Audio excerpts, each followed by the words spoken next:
ரொம்பவே ஹெல்த்தியான ஒரு இஞ்சி சட்னி எப்படி பண்ணுறதுன்னு பார்க்கலாம். தேவையான அளவுக்கு ஆயில் சேர்த்து சூடானதுக்கப்புறம் 1 ஸ்பூன் அளவுக்கு கடலைப்பருப்பு, 1 ஸ்பூன் உளுந்தம்பருப்பு, 1 ஸ்பூன் சீரகம், 2, 3 காஞ்ச மிளகா சேர்த்துக்கோங்க. அது கூடவே ஒரு கைப்பிடி அளவுக்கு பொடிசா நறுக்குன இஞ்சி வந்து சேர்த்துக்கோங்க. இது கூட நல்ல ஒரு 10லேருந்து 15 சின்ன வெங்காயம் வந்து இருந்ததுன்னா சேர்த்துக்கோங்க. அப்படி இல்லைன்னா ஒரு பெரிய வெங்காயம் பொடியாக நறுக்கி சேர்த்துக்கோங்க. ஒரு கொத்து கருவேப்பிலை, அது கூட வந்து ஒரு சின்ன எலுமிச்சம்பழம் அளவுக்கு புளி வந்து சேர்த்து நல்லா வதக்கி ஆற வச்சு அதை வந்து சட்னியாக அரைச்சி எடுத்துக்கோங்க.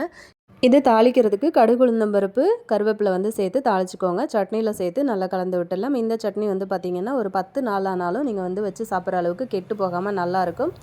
வாரத்தில் ஒரு 2, 3 தடவையாவது இந்த இஞ்சி சட்னி வந்து எடுத்துக்கோங்க. செரிமானத்துக்கு ரொம்பவே நல்லது. நான் இன்றைக்கி கூடவே வந்து வேர்க்கடலை சட்னியும் வந்து அரைச்சிருக்கேன். ஒரு 10 நாள் நீங்கள் வெளியில் வந்து வச்சு சாப்பிட்றீங்க அப்படின்னாலுமே உங்களுக்கு வந்து சீக்கிரத்தில் கெட்டு போகவே போகாது இந்த இஞ்சி சட்னி. இப்போ வந்து பார்த்திங்கன்னா நான் இன்றைக்கி காலையில் தோசைக்காக தான் இந்த சட்னி வந்து ரெடி பண்ணியிருந்தேன். இட்லி, தோசை, பூரி, சப்பாத்தி, ஒயிட் ரைஸ் கூடலாம் வந்து சுட சுட வச்சுட்டு பசஞ்சு சாப்பிட்றதுக்கு ரொம்பவே டேஸ்ட்டாக இருக்குங்க.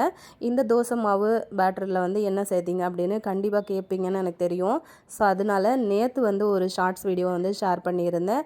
ஹோட்டல் மாஸ்டர் சொன்ன தோசை மாவு ரகசியம் அப்படின்னு சொல்லிட்டு போட்டிருப்பேன். நேற்று தான் போட்டிருந்தேன். ஸோ அது நம்ம சேனல்லையே இருக்குது. இந்த தோசை மாவோட ரெசிபி உங்களுக்கு வேணும் அப்படின்னா அந்த வீடியோ வந்து நீங்கள் செக் பண்ணி பாருங்கள். இதே மாதிரி நல்லா செவக்க நல்ல மொறு மொறுன்னு கிறிஸ்பியாக ஹோட்டலில் கிடைக்கிற மாதிரி தோசை நீங்கள் வீட்டில் ரெடி பண்ணணும் அப்படின்னு நினச்சிங்கன்னா கண்டிப்பாக அந்த வீடியோவை மிஸ் பண்ணாமல் பாருங்கள். அதே மாதிரி அளவுகளோடு நீங்களும் வந்து செஞ்சு பாருங்கள். இதே மாதிரி இஞ்சி துவையல் அரைச்சி செஞ்சு சாப்பிட்டுட்டு எப்படி இருந்ததுன்னு சொல்லுங்கள். சேனலை சப்ஸ்கிரைப் பண்ணிக்கோங்க. ஃப்ரெண்ட்ஸ் கூட ஷேர் பண்ணிக்கோங்க.